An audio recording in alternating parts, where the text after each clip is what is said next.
Uswa, Shokie, Mijuskwa. Hola a todos, todas. Bienvenidos, bienvenidas. Vamos a continuar con nuestro curso básico uno con la lección 1B. Y vamos a estar trabajando ahorita las características de las fuentes primarias. Recordemos lo que vimos en el tutorial anterior. Las fuentes primarias son aquellas obras que se redactaron hacia fines del siglo XVI, comienzo del XVII, para llevar adelante procesos de evangelización de los muiscas en lengua muisca. Bueno, entonces tenemos que situarnos en esa época. Vamos a ver algunas de las principales características de estas fuentes. En primer lugar, la ortografía colonial. Tenemos que tener muy presente que el español que se hablaba y que se escribía en esa época es muy, muy distinto a lo que hablamos hoy en día, y también el alfabeto ha cambiado mucho. En ese momento, el español estaba sufriendo grandes cambios. Hubo sonidos que se dejaron de utilizar en el español, y entonces las letras que representaban esos sonidos o bien se perdieron o cambiaron, pasaron a representar otros sonidos. Entonces, cuando uno trabaja con textos escritos de esa época, a menos que uno esté familiarizado con el alfabeto de esos siglos, puede resultar bastante confuso. Entonces aquí vamos a ver, por ejemplo, dos párrafos. El primero es la nota al lector del manuscrito 158, y luego vamos a ver un fragmento del prólogo de la obra de Lugo. Entonces el primero es el prólogo al lector. Aquí está escrito la transcripción tal cual aparece, y ustedes pues pueden consultar esta transcripción e incluso las imágenes. Ya tienen todos los enlaces de las fuentes primarias aquí en el material del curso. Entonces yo lo voy a leer y ustedes síganlo con su lectura. Aunque este libro escrito de mano se procuró sacar con cuidado, con todo eso no deja de llevar erratas y mala ortografía, así dicen, en muchas partes, que el que supiere la lengua y juntamente supiere leerla, fácilmente lo echará de ver, y con eso lo corregirá. Y el que no la supiere, la podrá leer delante de alguno que la sepa, y éste le dará luz de cómo se haya de decir la palabra, que así estuviere viciosa, o sea, incorrecta, ¿no? Y para la buena pronunciación le servirá mucho.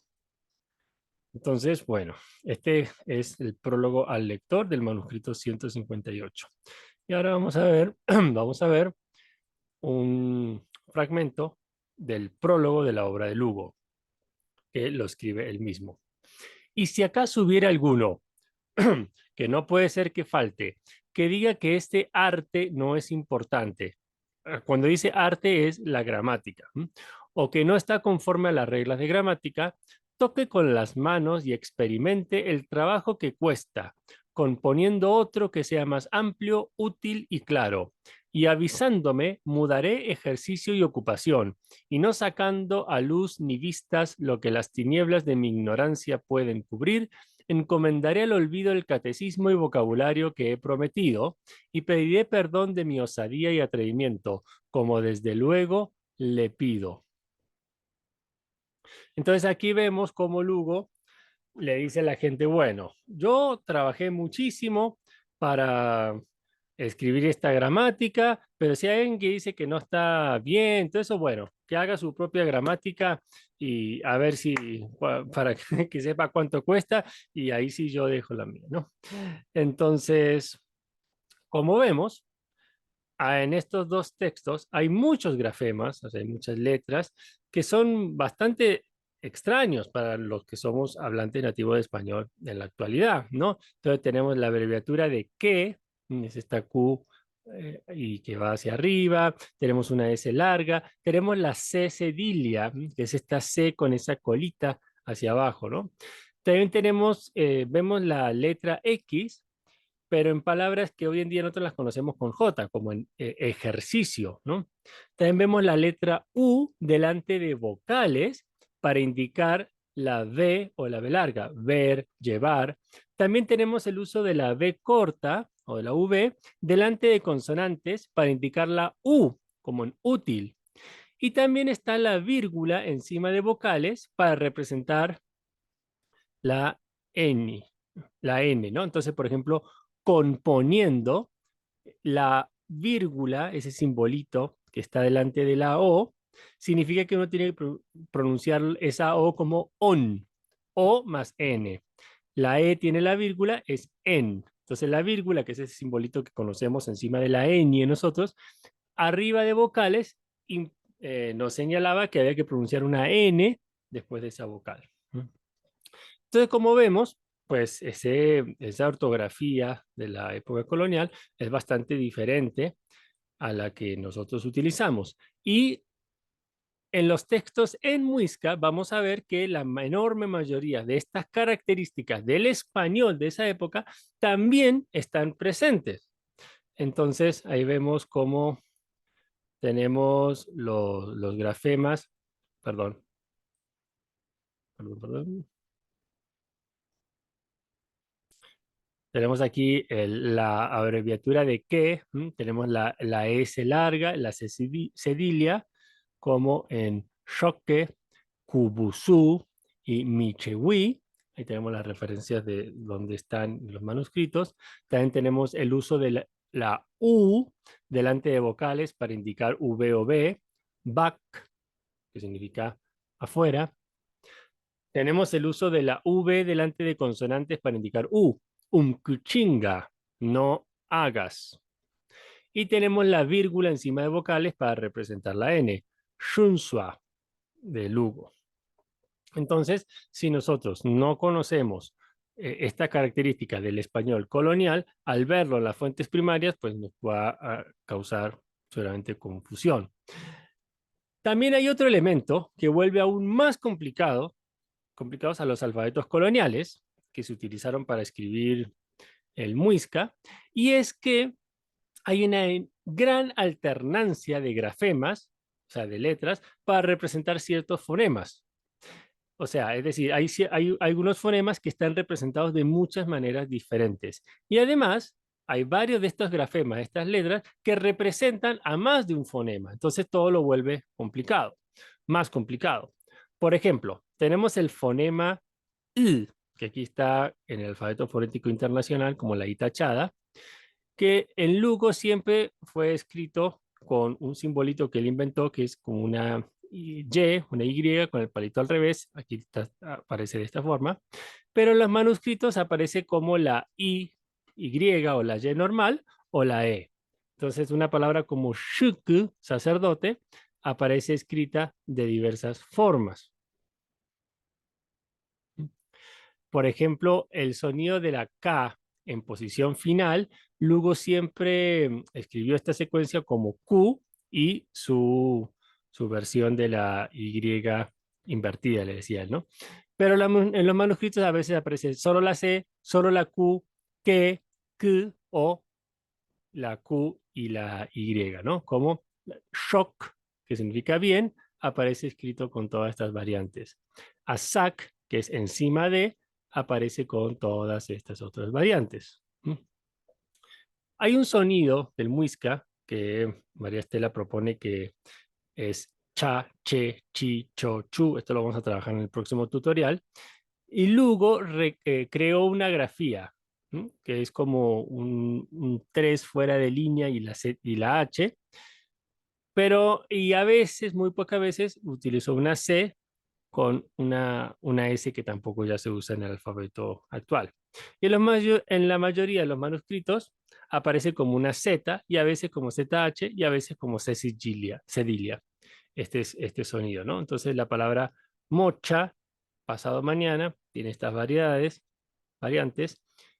Hchka, 5, aparece escrito de estas formas. Chos, hacia arriba. Chingua, escama. Michewi, mico.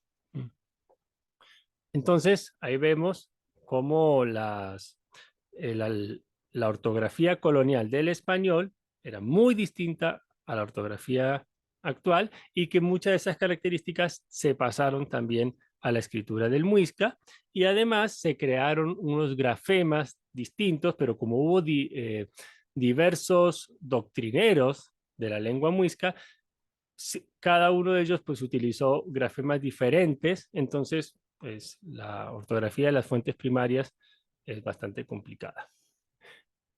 Otra característica que tenemos es el vocabulario antiguo.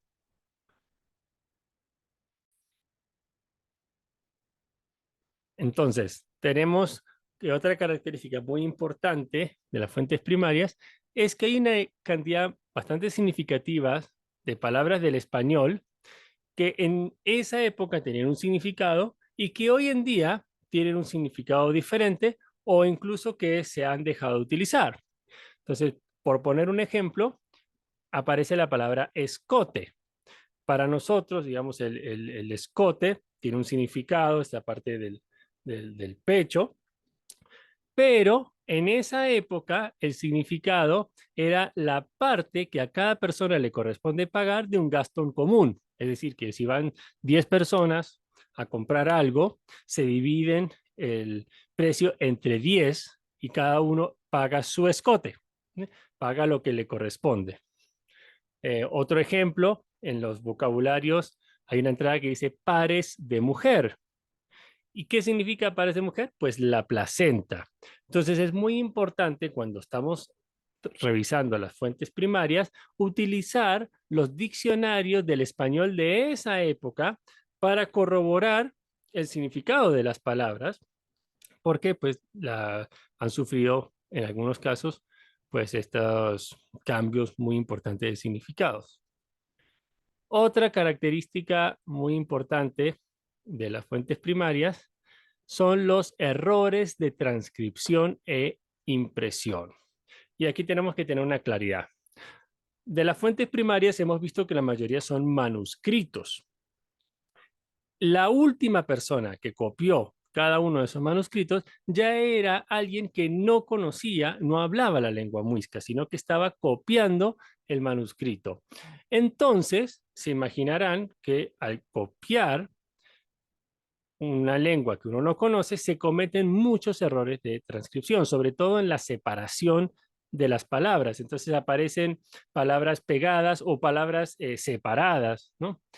Y la obra de Lugo y la otra gramática que no conocemos el autor, que fueron impresas, pues se fueron impresas en España y los autores no tuvieron, digamos, la oportunidad de hacer correcciones. Entonces, sobre todo la obra de Lugo tiene muchísimas erratas en la impresión. Entonces, cuando uno está trabajando en las fuentes primarias, hay que tener en cuenta que hay muchos errores de ortografía y separación de las palabras. Vamos a ver unos ejemplos. Aquí tenemos un texto del manuscrito 158. Aquí está primero la transcripción tal cual aparece, luego la versión en español, en la ortografía colonial.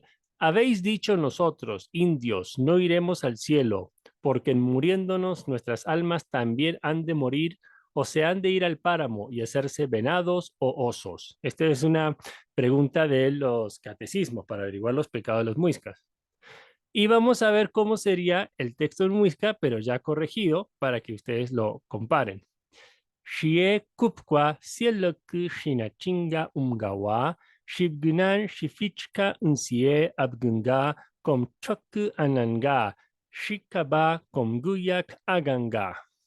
Entonces ustedes pueden comparar ya cómo estaba el texto en el manuscrito y la cantidad de correcciones que hubo, que fue necesario realizar. Vamos a ver otro ejemplo. Tenemos una pregunta de confesionario de Lugo. Aquí está primero, tal cual aparece en la obra.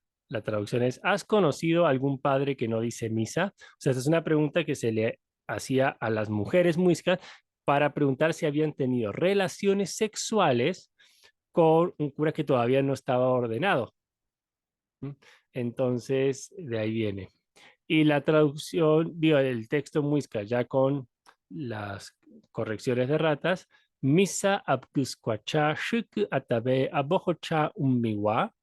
Vemos la cantidad de correcciones que fueron necesarias para que el texto no tenga erratas.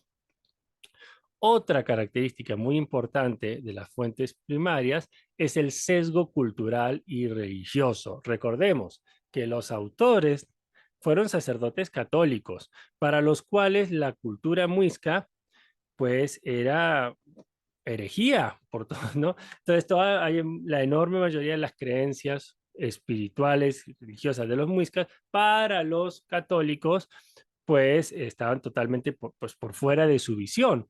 Entonces, iban en contra de la doctrina cristiana. Entonces, toda esta visión se ve reflejada en las entradas, por ejemplo, de los vocabularios y en el contenido de los textos doctrinales, que están completamente permeados pues, por esta visión inquisitorial. Entonces, por ejemplo, cuando se menciona a Bochica, Setubá y Shipshachum, se los llama los ministros del demonio, o sea, los sirvientes del demonio. Hay una palabra que es subquacun, que en los vocabularios aparece traducido como brujo o bruja. La raíz subqua está relacionada al murciélago.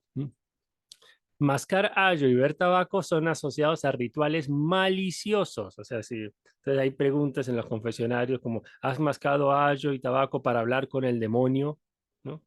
Entonces, es muy importante tener en cuenta, ellos no eran antropólogos, no eran lingüistas que pretendían dejar un registro objetivo medianamente de la lengua y la cultura muisca. No, había pues un sesgo cultural y religioso muy importante que tenemos que tener en cuenta a la hora de trabajar con las fuentes primarias. Bueno, muy bien. Aquí ya terminamos con la lección 1B y ya a partir de la próxima lección comenzamos propiamente con el estudio de la lengua muisca y específicamente con la aproximación al sistema fonético-fonológico, a la pronunciación. Espero que les sea muy útil y seguimos adelante en este curso. Haspa Sihipkwa.